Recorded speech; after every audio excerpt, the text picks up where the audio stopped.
Merci Jérémy, c'est Anne Pémira qui nous rejoint, notre spécialiste en la matière. On va évidemment parler de cette rentrée scolaire qui se profile. Ça y est, ça fait 2 mois, les enfants sont couchés tard. On reprend bientôt. Est-ce que, allez, à 48 heures, ça a encore du sens de vouloir recadrer un peu les choses? Et oui, tout à fait, et notamment pour reprendre le rythme, puisque souvent pendant les vacances, les enfants se décalent. Donc l'idée, c'est dès ce soir de coucher les enfants un peu plus tôt. Alors plutôt que de faire un grand bond, on va par exemple avancer d'une demi-heure ce soir, une demi-heure demain soir. Il faut penser aussi à les réveiller un peu plus tôt demain. Les enfants, réveillez-vous, réveillez-vous. Et sur les écrans, c'est un des messages à mes enfants, sur les écrans sur lesquels on a pu aussi un peu lâcher prise quand même pendant les vacances, on peut le dire. Est-ce qu'on anticipe surtout que tous les collèges sont censés se mettre à la pause numérique cette année? Et oui, c'est aussi le bon moment ce week-end pour reprendre en main les écrans à la maison, s'il y a eu un petit peu de relâchement pendant les vacances. Moi, ce que je conseille aux parents, c'est vraiment de ressortir leur charte des écrans avec les règles pendant l'année scolaire. Par exemple, pas d'écran le soir, poser le téléphone à un certain moment. Ça peut être aussi quel jour les enfants ont le droit de regarder leurs petits dessins animés. Donc ça, c'est important pour que les enfants voient qu'effectivement, là, le rythme change. On retourne en période scolaire et ce sera plus tout à fait comme pendant les vacances. On peut les préparer ce week-end. Ce sera d'autant plus facile la semaine prochaine. Anne, vous dites que le choix, on en discutait ensemble, vous dites que le choix des vêtements pour lundi, c'est pas anodin, c'est pas si léger que ça.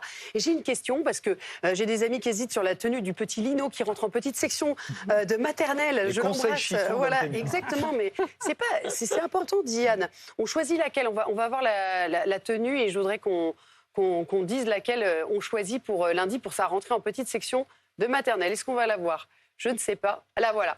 Alors là, du côté gauche, on a une tenue plus décontractée et côté droit, on a plutôt chemise blanche, on habille bien son enfant pour la rentrée. Qu'est-ce qu'on fait? Oui, alors on peut être tenté effectivement de prendre la jolie chemise, le petit pantalon avec le bouton.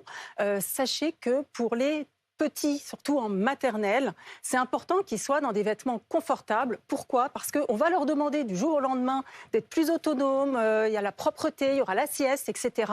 Donc si vous leur mettez des vêtements plus confortables avec le petit jogging, le petit pull là, comme à gauche, vous verrez que ça l'aidera aussi à se mettre en confiance pour sa rentrée.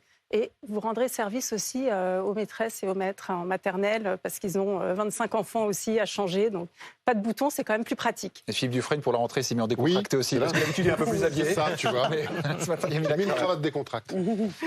Et donc, c'est vrai qu'on peut aussi revoir les affaires scolaires, évidemment, repréparer les cartables dès maintenant. Moi, c'est fait, personnellement. Voilà. Alors, c'est le cartable de qui? Le cartable de mon fils Armand. Ah ouais. Et alors, ça va, il est léger. Il n'est pas rempli encore. Il n'est pas encore bien rempli, il n'y a pas encore les livres et les cahiers dedans. Voilà. Exactement. Donc pensez effectivement à revoir le matériel, notamment les trousses, notamment les crayons dedans, parce que finalement, si on reprend ceux de l'année dernière, tous ne marchent peut-être pas. Pour les plus grands aussi, collège, lycée, regardez s'il y a de la place autour du bureau, si les affaires de l'année dernière sont bien parties, ça peut aider. Et petit conseil pour les enfants qui sont en garde alternée, c'est vrai que pour eux, c'est plus rassurant si vous leur mettez dans le cartable un petit agenda, un petit planning de la semaine avec quel jour c'est papa, quel jour c'est maman qui vient chercher ou si c'est une autre personne pour les premières semaines jusqu'à ce qu'ils aient pris le rythme sur justement l'alternance. Il y a toute une routine à réinstaurer. Oui, c'est ça. Merci beaucoup, Anne.